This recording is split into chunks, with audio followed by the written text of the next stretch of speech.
Eccoci qua ragazzi, salve a tutti, bentornati sul canale in primis. Prima di iniziare con questo nuovo contenuto, ovviamente calciomercato, visto che siamo nel bel mezzo di questa sessione di mercato fatta apposta per le squadre che poi devono giocare il mondiale per club, possono cedere, possono acquistare e rinforzarsi nell'eventualità, visto che poi c'è la competizione da giocare, non possono concentrarsi, diciamo, dal punto di vista del calciomercato. Approfittiamone anche noi, dico io, visto che fino al 10 di giugno c'è questa sessione aperta. Stamattina c'è stata una telefonata, almeno a quanto si legge, per Leao del Milan. Giovanni Manna sta sondando il territorio, speriamo sia solo un sondaggio di informazioni a grasso. Tra virgolette, Victor Osimhen tra Al-Hilal e Galatasaray. Andiamo a vedere cosa sta succedendo e chi si sta spingendo più avanti dell'altro, le cessioni, senza però tralasciare l'esterno coreano che a me piace tantissimo del Paris Saint-Germain. Fatemi sapere come sempre la vostra qui sotto nei commenti, mi raccomando iscrivetevi al canale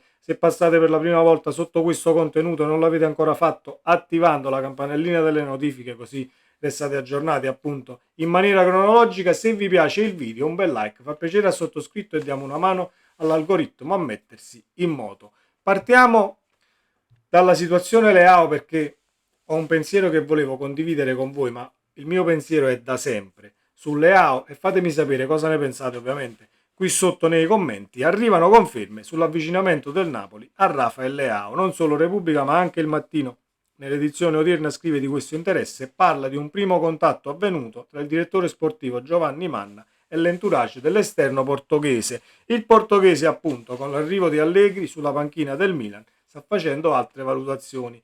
Da tempo ha iniziato ad aprire un'eventuale partenza da Milano, l'occhio è strizzato all'approdo a Napoli. Manna si è lanciato in una chiacchierata con l'entourage, ma l'arrivo di Allegri spalanca interrogativi. Se Leao dovesse scegliere di lasciare il Milan, il Napoli c'è ed è molto interessato, si legge sul quotidiano. Allora, dal punto di vista del calciomercato, tra il Mattino e la Repubblica non è che io riesco a, diciamo, eh, considerarle fonti molto, ma molto veritiere, ma in fase di calciomercato diciamo che anche i vati del mercato, così come può essere Di Marzio, lo stesso Petulla, hanno steccato, quindi al di là di chi lo scrive, io esprimo il mio pensiero su Rafael Leao, per me è un no secco, ma no secco senza nemmeno pensarci.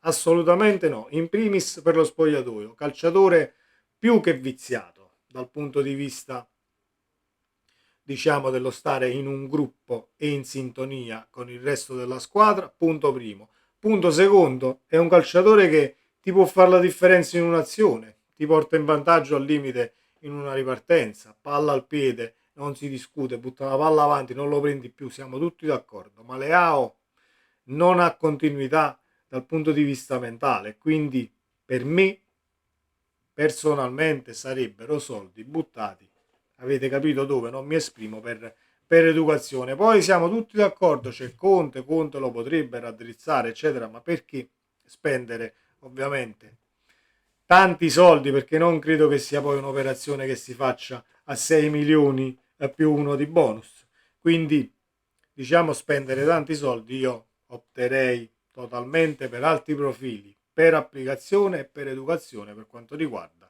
lo spogliatoio. Poi si è sempre detto, abbiamo sempre fatto i paragoni, hanno sempre fatto i paragoni, Quara, Leao, perlomeno Quara ha mantenuto l'asticella sempre lì per quanto riguarda il rendimento quando ha voluto, perché poi abbiamo visto che quando un calciatore non vuole, perché vuole andare via e vuole indossare qualche altra maglia, si ferma chiunque. Questo è il calcio moderno. Per me Leao assolutamente no. Victor Osimhen è sempre più vicino ad un futuro in Arabia? Andiamoci calmi, perché dalla Turchia arrivano nuove notizie per quanto riguarda la disponibilità economica e il poterlo fare, poi il passo anche per quanto riguarda il campionato arabo. Victor Osimhen sarà uno dei nomi caldi del prossimo mercato estivo, ma il suo futuro è tutt'altro che definito. Dopo l'ultima stagione in prestito al Galatasaray, l'attaccante nigeriano potrebbe restare in Turchia, dove sembra aver trovato serenità e continuità. La situazione tuttavia è complessa, ha una clausola di 75 milioni di euro, valida solo per l'estero. In molti hanno sondato il terreno, tra cui l'Al Hilal e alcuni club inglesi, ma secondo il giornalista Zeki Usundurukan intervenuto ai microfoni di Fotomac non ci sarebbero offerte concrete né dall'Arabia Saudita né dall'Europa.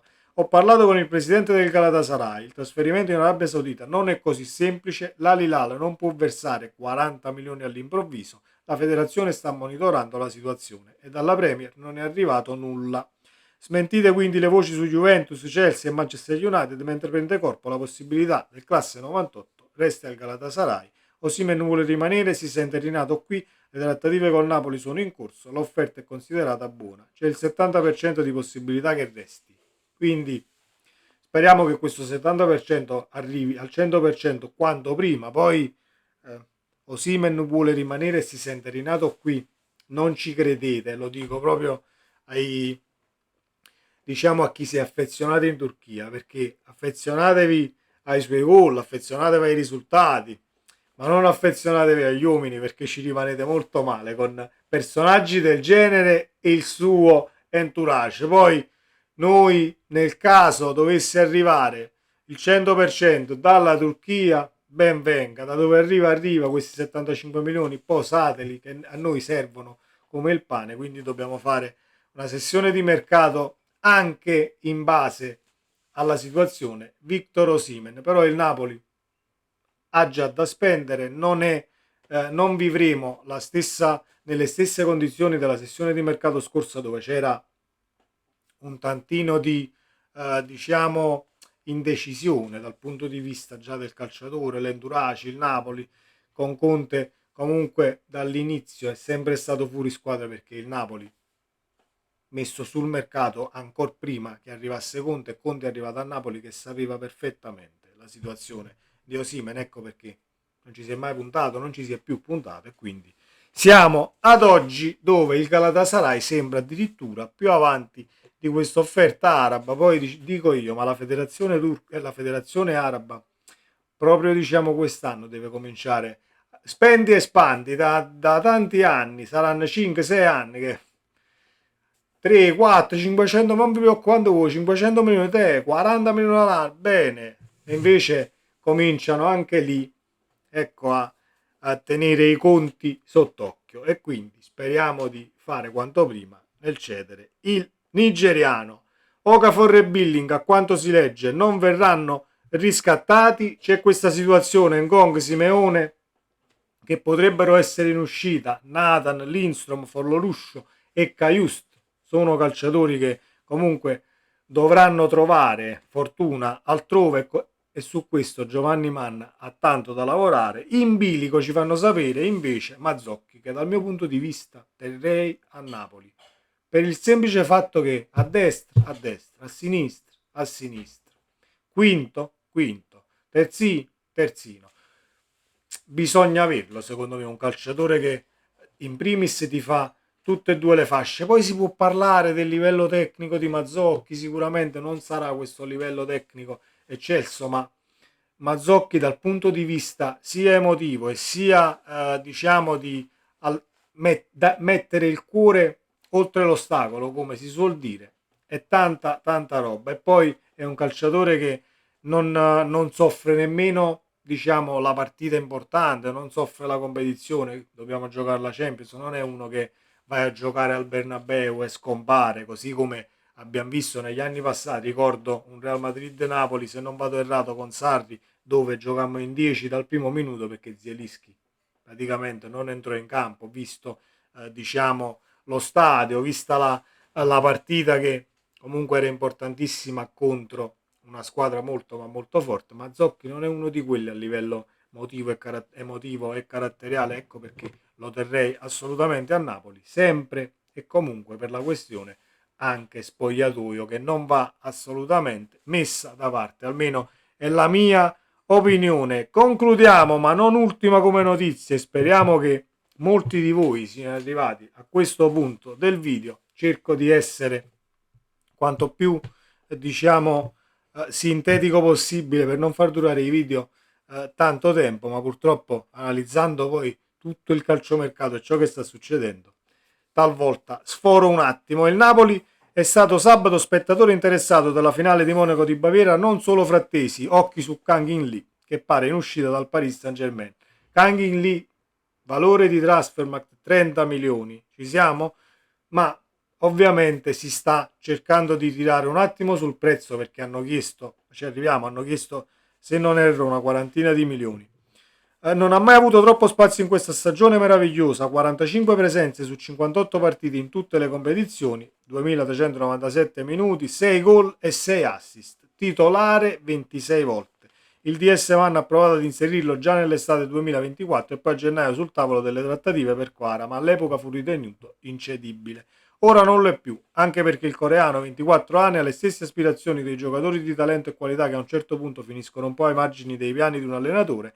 La corte del Napoli non lo lascia indifferente, anzi la valutazione di partenza è piuttosto elevata, anche in questo caso una quarantina di milioni molto trattabili, considerando le ultime vicende tecniche e la volontà del calciatore, che sarà fondamentale come un suo scatto sulla fascia destra. Dal punto di vista tecnico a me piace tantissimo perché non sto facendo un paragone o voglio declassare qualcuno e portare in cielo un altro calciatore, però è differente da Politano.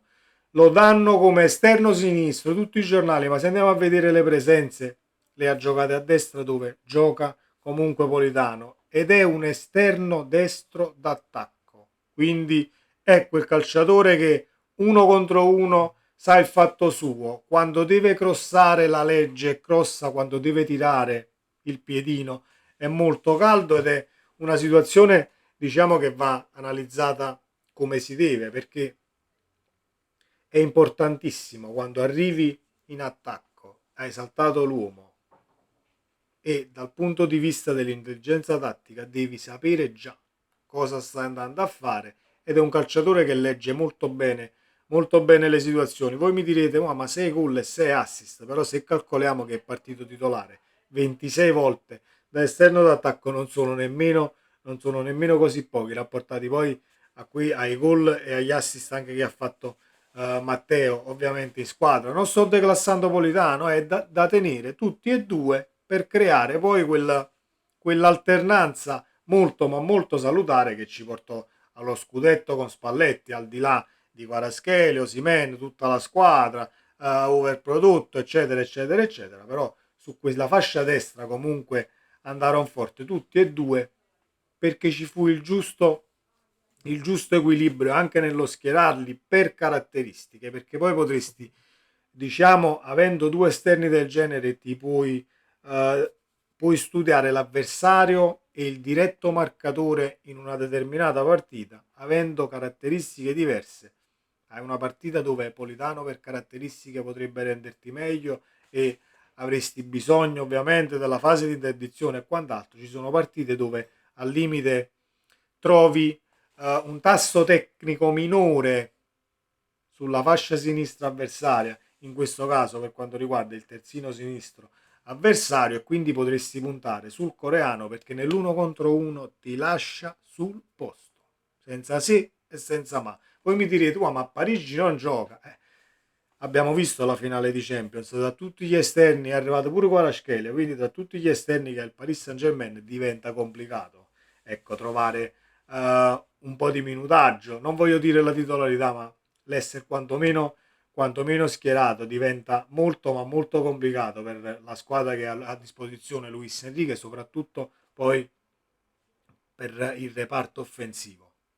Quindi speriamo che il Napoli concluda qualche colpo, questo è l'augurio che voglio farmi e concludere ovviamente questo contenuto. Mi auguro che il Napoli piazzi qualcosina in entrata. Arriverà De Bruyne, non l'ho trattato perché non c'è niente di strano nella trattativa De Bruyne, senza che si mettano a scrivere la stessa cosa e facciamo sempre questo, eccetera, eccetera. Non c'è niente di strano. De Bruyne arriverà, è solo una lungaggine per quanto riguarda i contratti letti nel weekend e quindi diciamo che ci servirà un altro po' di tempo e si farà e si ufficializzerà tutto dopo le nazionali. Fatemi sapere la vostra qui sotto nei commenti se non l'avete fatto ancora e siete arrivati fino alla fine di questo video. Vi ringrazio, iscrivetevi e non dimenticate di mettere un like a questo contenuto. Sempre Forza Napoli.